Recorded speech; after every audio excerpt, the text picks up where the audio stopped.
అండి, పిహెచ్కే కుకింగ్ ఛానల్కి స్వాగతం అండి. ఈరోజు నెత్తళ్ళ కర్రీ చేయబోతున్నానండి. నెత్తళ్ళ పులుసు ఎలా చేస్తానో చూపిస్తానో చూడండి. నెత్తలు తీసుకున్నాను, ఒక పావు కేజీ తీసుకున్నానండి. నెత్తలు శుభ్రంగా కట్ చేసుకుని పెట్టుకున్నాను.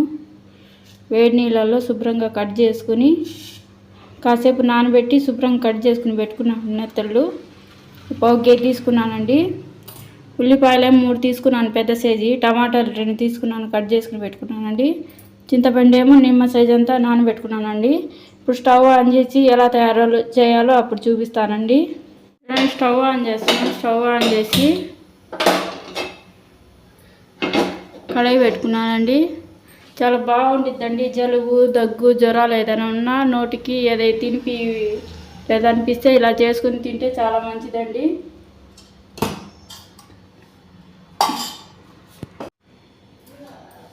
ఆయిల్ వేస్తున్నానండి. 2 స్పూన్లు ఏమో ఆయిల్ వేసాను. 2 స్పూన్లు ఏమో ఆయిల్ వేసానండి. చాలా బాగుంటుందండి కర్రీ మటుకు. 1 స్పూన్ వేసానండి. తాలింపు గింజలేమో 1 స్పూన్ వేసాను.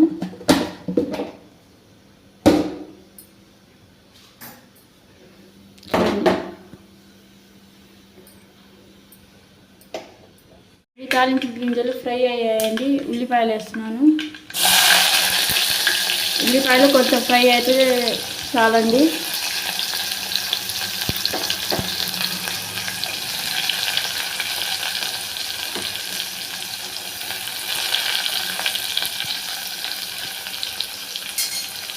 ఇలా చేస్తే నెత్తళ్ళు చాలా బాగుండిద్దండి. వారానికి 2 సార్లు ఇలా తింటే చాలా బాగుండిద్దండి. జొన్న రొట్టెల్లో, అన్నంలో చాలా బాగుండిద్దండి. 2 నిమిషాలు అయిన తర్వాత చూద్దాం. ఉల్లిపాయలని ఇలా మగ్గనివ్వాలండి. ఇలా మగ్గాం కదండి. ఇప్పుడు కరివేపాకు వేస్తున్నాను. దీంట్లోనే టమాటాలు ముక్కలు వేస్తున్నాను.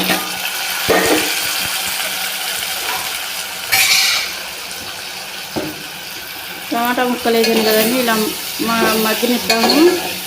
మొత్తం ఇలా కలపాలండి. ఇలా కలిపిన తర్వాత ఉప్పు, కారం మొత్తం వేయాలి. చూడండి, దీంట్లో పసుపు వేస్తున్నాను. 1 స్పూన్ ఏమో పసుపు వేసాను.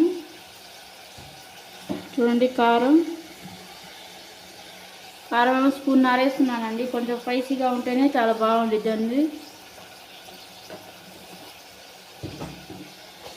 గరం మసాలా ధనియాల పౌడర్ వేస్తున్నాను. గరం మసాలా కదండి, ధనియాల పౌడరు. ఇప్పుడేమో ధనియాల పౌడర్ వేసాను. ఇది బాగా కలిపి మూత వేసి ఒక 2 నిమిషాలు మూత పెట్టాలండి. మూత పెట్టిన తర్వాత చింతపండు వేయచ్చు. ఇది టమాటా ముక్కలు బాగా మగ్గాలండి. అందుకోసం మూత వేద్దామండి. 2 నిమిషాలు మూత వేసి పెడదాం. 2 నిమిషాలు అయిన తర్వాత తీసి చూద్దామండి. చూడండి, ఆయిల్ మొత్తం పైకి వచ్చింది. ఇందాక సాల్ట్ వేయటం చూపించలేదండి. నేను వేసాను, చూపించలేదు, అది కుదరలేదు, అందుకని చూపించలేదండి. లైట్ పోయింది దీనిది. ఇప్పుడు కూడా చూడండి, మూత తీసి చూద్దాం. లైట్ పోతుందండి, సరిగా కారట్లేదు. అందుకని కొంచెం ఏమనుకోబాకండి. అక్కడక్కడ బ్లాక్గా వచ్చింది. చూడండి, మెత్తగా మొత్తం వేయింది కదండి. చింతపండు గుజ్జు వేస్తున్నాను. చింత చిగురు అయితే ఇంత బాగుండిద్దండి. చాలా బాగుండిద్ది అసలు. దీంట్లో చింత చిగురు అయితే ఇంకా బాగుండిద్దండి. నెత్తళ్ళ కర్రీలో నెత్తళ్ళ ఇగురండి. ఇది పల్లెటూరు స్టైల్ లాగా చేస్తున్నాను. చూడండి, చింతపండు గుజ్జు వేసాను. కొంచెం వాటర్ వేస్తున్నాను. కొంచెం ఒక చిన్న గ్లాసు వాటర్ వేస్తాను. ఇదే సరిపోయిద్దండి. ఇది బాగా మరగాలండి. మరిగిన తర్వాత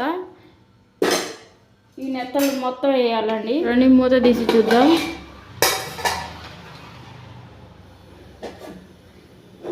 ఇలా మరగాలండి. ఇలా మరిగిన తర్వాత ఉప్పు, కారం, పులుపు మొత్తం సరిపోయిందండి. దీంట్లో ఏమి వేసుకోవటం అవసరం లేదు.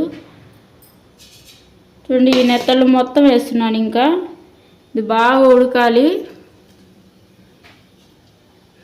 చాలా బాగుండిద్దండి దీని టేస్ట్. అసలు చింత చిగురు అయితే ఇంకా బాగుండిద్దండి. చింత చిగురు ఇక్కడ దొరకలేదు, ఇటు రావట్లేదండి అసలు చింత చిగురు వాళ్ళు. చింత చిగురు వేసి చేస్తే ఇంకా బాగుండిద్ది ఇగురు అనేది. ఇది బాగా ఉడకాలండి, గుజ్జు అనేది దగ్గరికి రావాలి. బాగా ఉడికిన తర్వాత చూస్తుంటే నోరుతుంది, అంత మంచి వాసన వస్తుంది. చాలా బాగుందండి ఈ గుజ్జు అంతా. లైట్ ఇప్పుడు కూడా పోయిందండి అసలు. చూడండి, ఇందాక చూపించలేదండి, అది లైట్ పోతుంది సరిగా కారట్లేదని చూపించలేదు. ఇలాగే ఒక 3 నిమిషాలు బాగా ఉడకాలండి. ఈ దగ్గర పడిన దాకా ఉడికించుకోవాలి. బాగా దగ్గరికి అవ్వాలండి. నేతల్లో కూడా ఉడకాలి. 2 నిమిషాలు అయిన తర్వాత చూపిస్తాను. బాగా ఉడకాలండి, దగ్గరికి రావాలి మొత్తం గుజ్జు మొత్తం. టేస్ట్ మటుకు చాలా బాగుందండి. స్మెల్ చాలా బాగా వస్తుంది. ఇలాంటి కర్రీ వారాల్లో 2 సార్లు 3 సార్లు చేసుకుని తింటే చాలా మంచిదండి. మూసేసిన 2 నిమిషాలు అయిన తర్వాత చూపిస్తానండి. తీసి చూద్దామండి ఎలా ఉందో. చూడండి ఎంత బాగుందో. నూనె కూడా పైకి వచ్చేసింది. కర్రీ అనేది అయిపోయిందండి, ఉడికిపోయింది. చూడండి ఎంత బాగుందో అసలు. మెత్తళ్ళు గ్రేవీ లాగా. స్టవ్ ఆఫ్ చేస్తున్నానండి.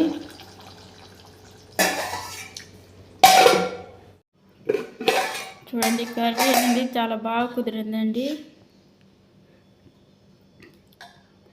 నేతల్లో ఇగురు అండి, నేతల్లో ఇగురు. చూడండి ఎంత బాగుందో. ఎంత కర్రీ అనేది చాలా బాగా కుదిరిందండి. సూపర్ అంటే సూపర్ కుదిరింది. గ్రేవీ కూడా చూడండి ఎంత బాగుందో. చూస్తుంటే నోరుతుంది, అంత బాగుందండి.